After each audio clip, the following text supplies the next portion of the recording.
Chapter 3 of Love at Second Sight. Madame Frabelle's in her own room. She stays there a good deal, you know. I fancy she does it out of tactfulness. Edith spoke thoughtfully. What does she do there? Bruce asked with low-toned curiosity as he stood up and looked in the glass. She says she goes there to read. She thinks it bores people to see a visitor sitting reading about the house. She says it makes them get tired of the sight of her. But she can't be reading all those hours, surely.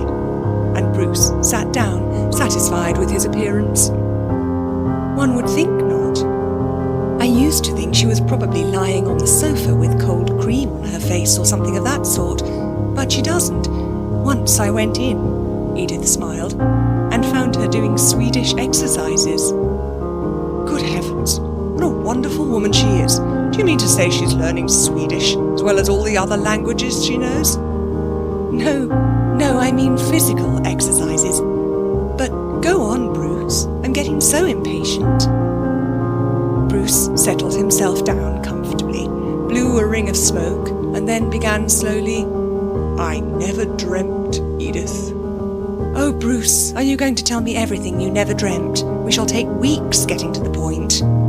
Don't be absurd. I'll get to the point at once, then. Look here. I think we ought to give a dinner for Madame Frabelle. Oh, is that all? Of course. I've been wondering that you didn't wish to do it long before now. Have you? I'll tell you why.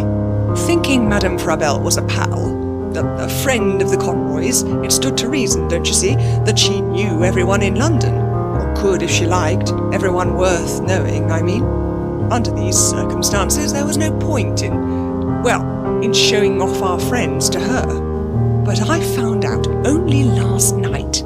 He lowered his voice. What do you think? She isn't an intimate friend of Lady Conroy's at all. She only made her acquaintance in the drawing room of the Royal Hotel 2 days before she came to London. Edith laughed. How delightful! Then why on earth did Lady Conroy send her to us with a letter of introduction? Why just us? Because she likes you. Besides, it's just like her, isn't it? And she never said she had known her all her life. We jumped to that conclusion. It was our own idea. And how did you find it out? Why, when you went up to the children and left me alone with Madame Frabelle yesterday evening, she told me herself, perfectly frankly, in her usual way. She's always like that, so frank and open. Besides, she hadn't the slightest idea we didn't know it. I hope you didn't let her think, Edith began. Edith, as if I would. Well, that being so, he lit another cigarette, and under the circumstances, I want to ask some people to meet her. See? She seems very happy with us alone, doesn't she? Not as if she cared much for going out.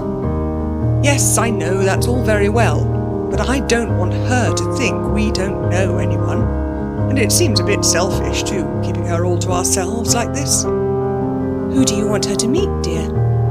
I want her to meet the Mitchells, said Bruce.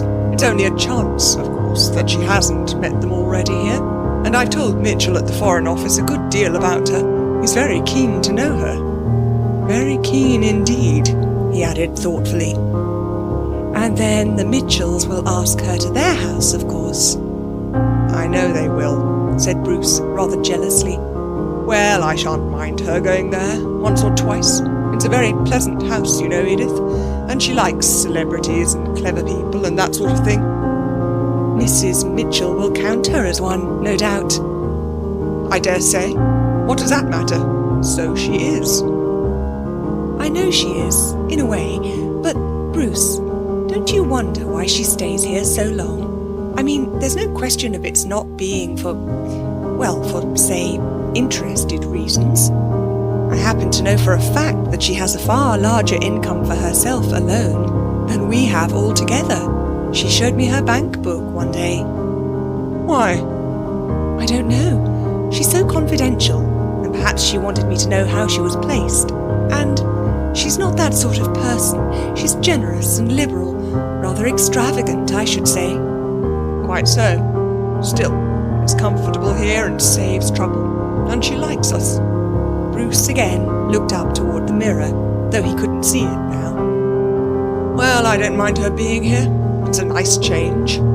But it seems odd she hasn't said a word about going. Well, about the dinner. Who else shall we have, Edith? Let it be a small, intimate, distinguished sort of dinner. She hates stuffiness and ceremony. She likes to have a chance to talk. She does indeed. All right, you can leave it to me, Bruce. I'll make it all right. We'll have about 8 people, shall we? She must sit next to me, on my left, Bruce observed. And not lilies of the valley. She doesn't like the scent. Madame Frabelle was usually designated between them by the personal pronoun only. All right, but what was the delicate, difficult matter that someone consulted you about, Bruce? Ah, I was just coming to that. Hush. The door opened. Madame Frabelle came in, dressed in a violet tea gown. Tea? Said Edith, holding out a cup. Yes, indeed, I'm always ready for tea, and you have such delightful tea, Edith, dear. They had already reached the point of Christian names, though Edith always found Eglantine a little difficult to say. It's nice to see you back so early, Mr. Otley. Wouldn't you like a slice of lemon? Said Bruce. To offer her a slice of lemon with tea was, from Bruce, a tribute to the lady's talents. Oh no, cream and sugar, please. Madame Frabelle was looking very pleasant and very much at her ease as she sat down comfortably, taking the largest chair. I'm afraid that Archie has been bothering you today, Edith said as she poured out the tea. What? Exclaimed Bruce with a start of horror. Oh, no, not the least in the world, Mr. Otley. He's a most delightful boy. We were only having some fun together about my mandolin, that was all. Edith thought of the sounds she had heard on the stairs. I'm afraid I got a little cross, a thing I very seldom do. Madame Frabelle looked apologetically at Edith. But we've quite made it up now. Oh, and by the way, I want to speak to you both rather seriously about your boy, she went on earnestly. She had a rather powerful, clear, penetrating voice, and spoke with authority, decision, and the sort of voluble fluency generally known as not letting anyone else get a word in edgeways. About our boy, said Bruce, handing the toast to her invitingly, while Edith put a cushion behind her back, for which Madame Frabelle gave a little gracious smile. About your boy. Do you know I have a very curious gift, Mr. Otley? I can always see in children what they're going to make a success of in life. Without boasting, I know you, Edith, are kind enough to believe that I'm an extraordinary judge of character. Oh, I've always been like that, I can't help it. I'll tell you now what you must make of your boy, she pursued. He is a born musician. A musician? Exclaimed both his parents at once, in great astonishment. Madame Frabelle nodded. That boy is a born composer. He has a genius for music. Look at his broad forehead, those grey eyes so wide apart. I know just at first one thinks too much from the worldly point of view of the success of one's son in life, but why go against nature? The boy's a genius. But, ventured Edith, Archie hasn't the slightest ear for music. He dislikes music intensely, said Bruce. Simply loathes it. He cried so much over his piano lessons that we were obliged to let him give them up. It used to make him quite ill, and his music mistress too, Edith said. I remember she left the last time in hysterics. Yes, by Jove, I remember too. Pretty girl she was. She had a nervous breakdown afterwards, said Bruce rather proudly. No, dear, you're thinking of the other one, the woman who began to teach him the violin. Oh, am I? Madame Frabelle nodded her head with a smile. Nothing on earth to do with it, my dear. The boy's a born composer all the same. With that face, he must be a musician. Really? Funny he hates it so, said Bruce thoughtfully. But still, I have no doubt. Believe me, you can't go by his not liking his lessons, assured Madame Frabelle as she ate a muffin. That has nothing to do with it at all. The young Mozart? Mozart? I thought he played the piano when he was only 3. Handel, I mean.